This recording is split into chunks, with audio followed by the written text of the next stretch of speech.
Bismillahirrahmanirrahim. Assalamu alaikum, dear students. Dear students, Nadia Malik is with you from LIMS University, Multan, and this is your lecture number 1 regarding your course Critical Discourse Analysis. And in today's lecture, we will discuss Introduction of Critical Discourse Analysis. So, dear students, first we see what is discourse analysis. Discourse can be defined in 3 ways. Language beyond the level of a sentence. First, we see what is discourse. When we are studying language beyond the sentence structure, we are not perceiving and observing language on the basis of grammar.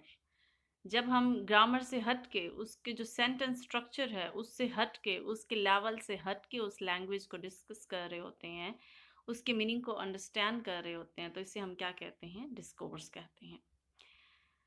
Secondly, language behaviours link to social practices. फिर जो हमने sentence बोला है या लिखा है उसका उसके सोशल बैकग्राउंड से क्या ताल्लुक है, यानी उसके सोशल बैकग्राउंड के अकॉर्डिंग उसका क्या मीनिंग कंसीव किया जाता है, परसीव किया जाता है, उसको अंडरस्टूड किया जाता है, उसको यूज किया जाता है, उसको स्पोकन किया जाता है. जब हम उस सोसाइटी के हवाले से उस लैंग्वेज के यूज़ को देखते हैं तो हम इसे क्या कहते हैं? This is discourse. Language as a system of thought. And other, we are using language as a system of thought. We are using something other. Sentence is quite different, and the meaning that we are getting from that sentence is quite different. So this is called discourse. Discourse analysis is usually defined as the analysis of language beyond the sentence, and the analysis of discourse is typically concerned with the study of language in text and conversation. यानी discourse को हम ये क्या कहेंगे कि जब भी हम लैंग्वेज को एनालिसिस कर रहे हैं बियॉन्ड द सेंटेंस स्ट्रक्चर, और जब हम एनालिसिस की बात करेंगे डिस्कोर्स एनालिसिस की, तो इसका मतलब है हम उस लैंग्वेज को उस टेक्स्ट और कन्वर्सेशन में देख रहे हैं कि उस लैंग्वेज को उस टाइम की जो कन्वर्सेशन है और जो टेक्स्ट है उसमें किस तरह से यूटिलाइज किया गया है. चूँकि एक ही तरह का सेंटेंस स्ट्रक्चर, एक ही तरह का सेंटेंस मुख्तलिफ जो सिचुएशन होंगी, कन्वर्सेशंस होंगी, उनमें क्या होता है, आपको मुख्तलिफ मीनिंग कन्वे करता है. तो जब एक ही चीज़ आपको मुख्तलिफ सिचुएशन में डिफरेंट मीनिंग कन्वे कर रही हैं, तो इस mean the language is being used as a discoursed. तो फिर हमने क्या किया है, उस लैंग्वेज को एज अ डिस्कोर्स लिया है. Basics of text analysis. तो टेक्स्ट को एनालिसिस करने के लिए किन चीज़ों की ज़रूरत होती है? Cohesion, coherence and speech events. Conversation analysis. The basic structure of a conversation turns the speaker and the hearer take turns taking. अब जब भी आप कन्वर्सेशन कर रहे होते हैं, if there is a conversation between two persons, तो यहाँ टर्न होती है between the speaker and the listener. At one time, one person has to speak and the other has to listen. Then the listener has to speak and the speaker has to learn. कि उनका जो role होता है वो change हो रहा होता है. एक टाइम जो है एक पर्सन बोल रहा है, सपोज दो लोग हैं ए और बी. अगर एक टाइम में ए ने बात की है तो बी जो है उसको क्या करता है, लिसन करता है. फिर दूसरी टाइम में क्या करता है, बी जो है बात करता है और ए जो है उसको लिसन करता है. तो हम इसे क्या कहते हैं, conversation turn. One person speaks at one time and the other listens and then they switch places. फिर उनकी जो प्लेसेस होती हैं, उनकी जो टर्न्स होती हैं, they are being change. For example, A आपको हेलो कहता है, बी हाय कहता है, फिर ए कहता है how are you, B fine कहता है। इसका मतलब है कि अल्टरनेट में जा रहे हैं, टर्न में जा रहे हैं। एक बात कर रहा है, दूसरा सुन रहा है, फिर दूसरा बोल रहा है तो पहले वाला सुन रहा है। इसे हम क्या कहते हैं? Conversation analysis. Basics of conversation analysis: turn taking, the cooperative principle, hedges, implicature, background knowledge, schemes and scripts। यानी जब भी आप कन्वर्सेशन कर रहे होते हैं तो उसके लिए जो ज़रूरी चीज़ें होती हैं वो यही होती हैं कि आप, ये नहीं है कि तमाम टाइम आप ही बोलते रहें और दूसरा जो है वो सुनता रहे, या दूसरा बोलता रहे और आप सुनते रहें। तो ये कन्वर्सेशन के प्रिंसिपल के खिलाफ होगा। तो इसमें क्या है? टर्न टेकिंग होती है कन्वर्सेशन। फिर कोऑपरेटिव प्रिंसिपल्स पे होती है कि आप जो है दूसरों की बात को तहम्मुल से सुने और अपनी बात को कहने के लिए आप दूसरे को कायल करें।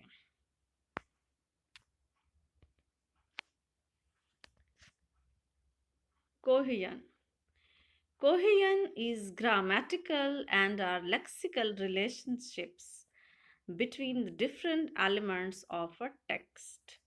यानी कोहेजन जो बहुत ज़्यादा ज़रूरी होती है आपके डिस्कोर्स में, आपके स्ट्रक्चर में। तो ये क्या चीज़ है? ये टेक्स्ट के जो एलिमेंट हैं उनके लेक्सिकल हो सकते हैं, और जो ग्रामेटिकल रिलेशनशिप होता है उसकी तरफ ये आपको क्या करती है? इन्फॉर्म करती है। एग्जाम्पल इसकी है, my father once brought a Lincoln convertible. He did it by saving every penny he could. That car would be worth a fortune nowadays. However, he sold it to help pay for my college education. Sometimes I think I'd rather have the convertible। अब देखिए, first जो आपका sentence है जिसको के जिस part को red जो है कलर से रोट किया गया है वो क्या है? लिंकॉइन कन्वर्टिबल। फिर थर्ड जो आपका सेंटेंस है उसमें है दैट कार। अब कार, लिंकॉइन कन्वर्टिबल, इनका क्या है? आपस में एक ग्रामेटिकल और लेक्सिकल जो है वो लिंक है। अगर हम नेक्स्ट पे देखते हैं, however he sold it to help pay for my college education. अब इट भी जो है वो किसकी तरफ इशारा कर रहा है? उसी कार की तरफ इशारा कर रहा है। और इन तीनों जिन पार्ट्स को जो है वो रेड कलर से रोट किया गया है, आपस में क्या है? ग्रामेटिकल और लेक्सिकल रिलेशनशिप है, और इसी रिलेशनशिप को हम कोहेजन कहते हैं। Sometimes I think I'd rather have the convertible। अब लास्ट वाला जो सेंटेंस है कन्वर्टिबल, इसका ताल्लुक भी क्या है? फर्स्ट जो तीन जिन पार्ट्स को के रेड कलर से लिखा गया है उन्हीं से है। अब इसमें कोहेसिव टाइज क्या हैं इन रेफरेंस में? फादर, ही। अब फादर के लिए किसका वर्ड यूज़ किया गया है? ही का वर्ड यूज़ किया गया है। ये इसमें किस चीज़ को, कनेक्शन को जाहिर कर रहा है। फिर दूसरे पार्ट में Lincoln convertible, that car, it, the convertible, ये तमाम के तमाम जितने भी अल्फाज हैं या फ्रेजेस हैं उनका आपस में क्या है? कोहेजन है, यानी एक लेक्सिकल और ग्रामेटिकल रिलेशनशिप है। यानी जब भी वर्ड्स का आपस में किसी भी टेक्स्ट में लेक्सिकल या ग्रामेटिकल रिलेशनशिप होता है, लिंक होता है, that is called cohesion. Coherence.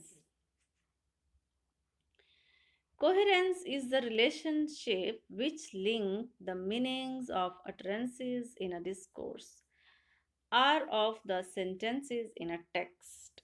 यानी जो हमने एक टेक्स्ट में, एक डिस्कोर्स में जिन अल्फाज को हमने अटर किया है उनके दरमियान जो रिलेशनशिप है, लिंक है, उनके मीनिंग के हवाले से, जो मीनिंग के हवाले से है, हम उसको कोहेरेंस कहते हैं। कोहेरेंस का ताल्लुक किससे है? आपके ग्रामेटिकल और लेक्सिकल रिलेशनशिप से है, लेकिन कोहेरेंस का ताल्लुक जो है वो मीनिंग से है with in the text.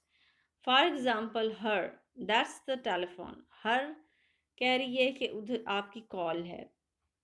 Him कह रहा है I am in the bath. Her okay.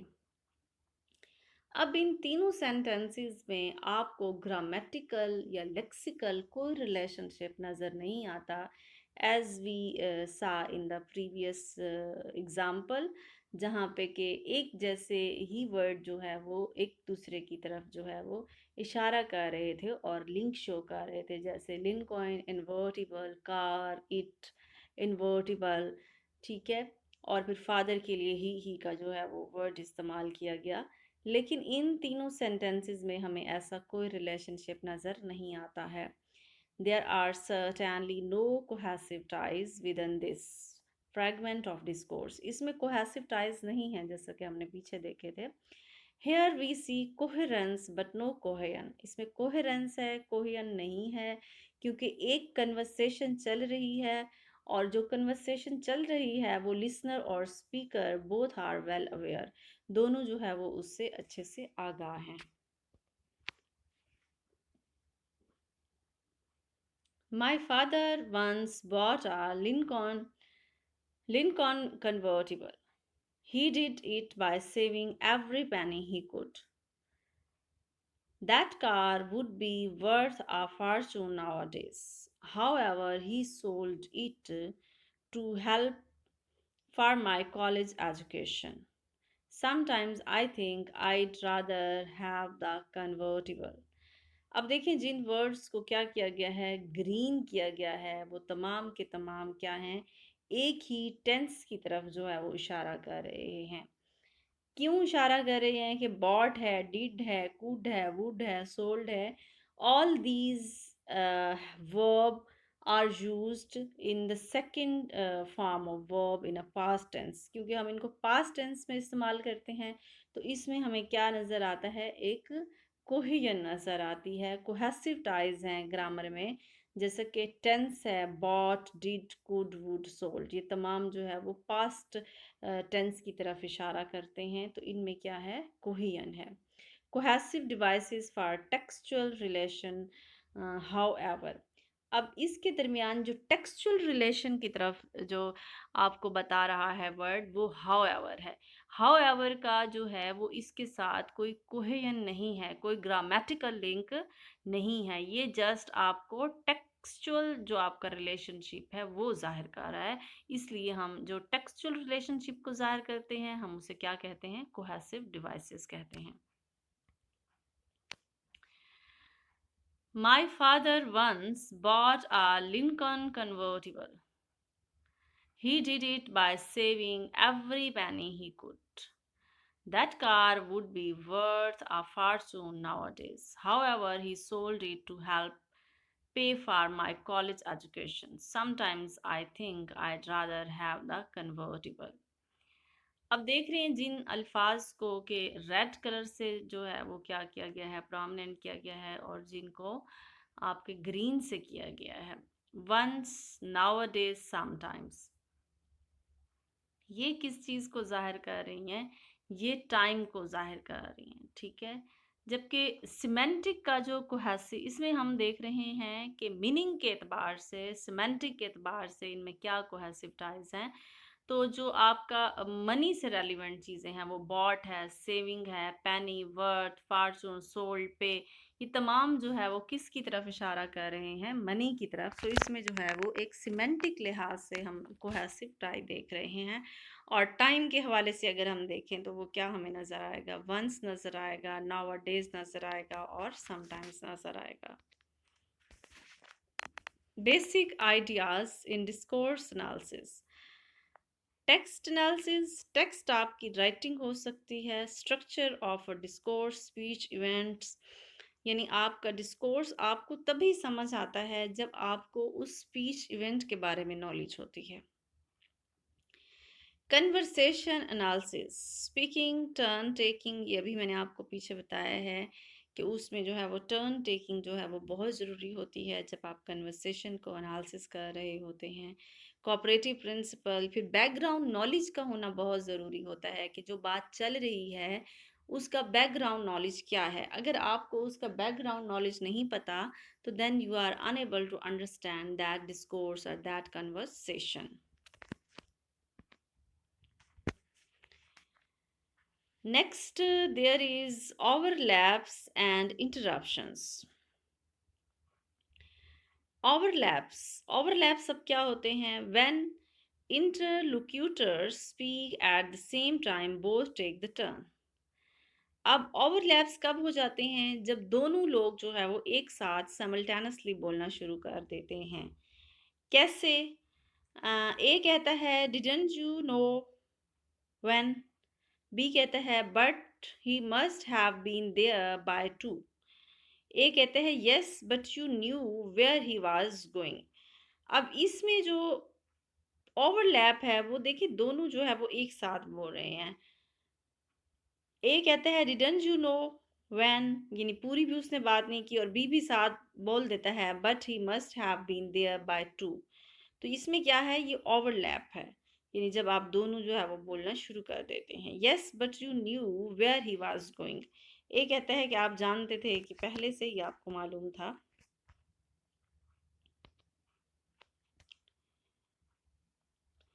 How do the interlocutors know when to take the turn? इसमें ये होता है कि आपका जो इंटरलोक्यूटर्स हैं उन्हें पता होता है कि उन्हें कब अपनी बारी जो है उस पे बोलना है। Turn, relevance, place, the end of a phrase, clause और सेंटेंस, कि उन्हें उस फ्रेज के एंड होने का इंतज़ार करना है, या क्लॉज के एंड होने का इंतज़ार करना है, या सेंटेंस के एंड होने का। क्योंकि इससे आपके मीनिंग पे जो है वो बहुत ज़्यादा असर पड़ता है, और मीनिंग गेट करने में भी जो है वो तब्दीलियाँ आ सकती हैं आपकी क्या है, टर्न ऑफ कन्वर्सेशन की वजह से। फॉलिंग इन इंटोनेशन, आपकी जो इंटोनेशन होती है उसके उतार चढ़ाव से भी आपके मीनिंग जो होते हैं उसमें बहुत ज़्यादा फ़र्क आ जाता है। A perceivable pause, usually 0.2 seconds. अगर आप कोई कन्वर्सेशन कर रहे हैं और उसके दरमियान में कहीं पे कोई पॉज है, आप रुक जाते हैं, ठहर जाते हैं, तो ये भी क्या है, मीनिंग कन्वे करता है। ये भी आपके जो डिस्कोर्स है उसके मीनिंग को तब्दील कर देता है।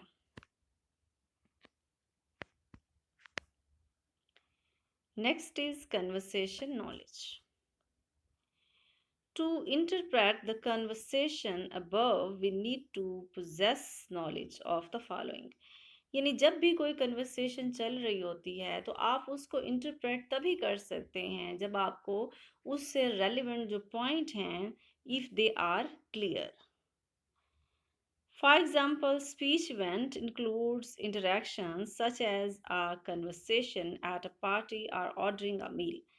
अब आपको देखना है कि वो कन्वर्सेशन किस सिचुएशन में हो रही है। कोई पार्टी चल रही है उस वाले से हो रही है तो तब आप उसके मीनिंग गेट करेंगे। अगर आप किसी रेस्टोरेंट में बैठे हैं और आपने कोई ऑर्डर करना है और दो लोगों के बीच जो है वो कन्वर्सेशन चल रही है, तो फिर आप उसके मीनिंग उसके अकॉर्डिंग गेट करेंगे। तो जो सिचुएशन है उसका समझना, यानी स्पीच जो इवेंट है कि किस ख़ास इवेंट में उस स्पीच को जो है वो यूज़ किया जा रहा है, उसका जानना बहुत ज़रूरी है। Any speech event comprises several components। अब कोई भी स्पीच है उसमें बहुत सारे कंपोनेंट जो है वो शामिल होते हैं जो कि उस डिस्कोर्स को समझने में मदद देते हैं, वहाँ से मीनिंग गेट करने में मदद देते हैं। Debate, lecture, interview, game, daily routine etcetera. अब आपने देखना है कि क्या कोई डिबेट चल रही है, क्या कोई लेक्चर चल रहा है। ठीक है, अब लेक्चर भी क्या है, किसी कोर्स के हवाले से है, कोई जनरल लेसन है। फिर इंटरव्यू है तो किस बेस पे इंटरव्यू हो रहा है, किस नौयत का इंटरव्यू हो रहा है। फिर गेम है आपके पास, तो गेम्स की भी डिफरेंट काइंड्स हैं, उसको भी आपको देखना पड़ता है। फिर डेली रूटीन है, रोज़मर्रा में जो कन्वर्सेशन चल रही है उसके हवाले से है।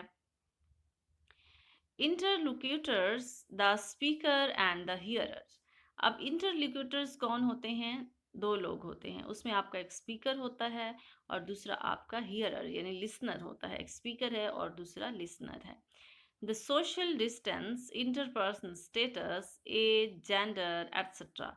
अब जब स्पीकर और लिसनर है तो जो भी कन्वर्सेशन चल रही है तो आपको देखना पड़ेगा कि जो दोनों हैं उनका आपस में रिलेशन क्या है। क्या वो दो फ्रेंड्स हैं, क्या वो कोलीग्स हैं, क्या वो एक और सबऑर्डिनेट है और दूसरा जो है वो उसका क्या है, ऑफिसर है। तो दोनों चीज़ों को देखना पड़ेगा क्योंकि उससे मीनिंग में जो है वो बहुत ज़्यादा फ़र्क आ जाता है। टॉपिक ऑफ अ कन्वर्सेशन, फिर आपको ये भी देखना है कि कन्वर्सेशन का क्या टॉपिक चल रहा है। Setting where in a conversation occurs are frame, फिर आपको ये भी देखना पड़ता है कि सेटिंग क्या है जहाँ पे उस कन्वर्सेशन को फ्रेम किया गया है यानी उसकी एक शक्ल दी गई है। कल्चरली स्पेसिफिक फैक्टर्स, फिर किस कल्चर में वो जो दो लोग बात कर रहे हैं उनकी लैंग्वेज क्या है और उनका कल्चर क्या है, क्योंकि ये चीज़ें जो है वो कल्चर टू कल्चर भी वेरी करती हैं और आपके मीनिंग पे जो है वो इसका क्या पड़ता है, impact पड़ता है। Okay, students, this was today's lecture and inshallah we will see in the next lecture. Till then, Allah Hafiz.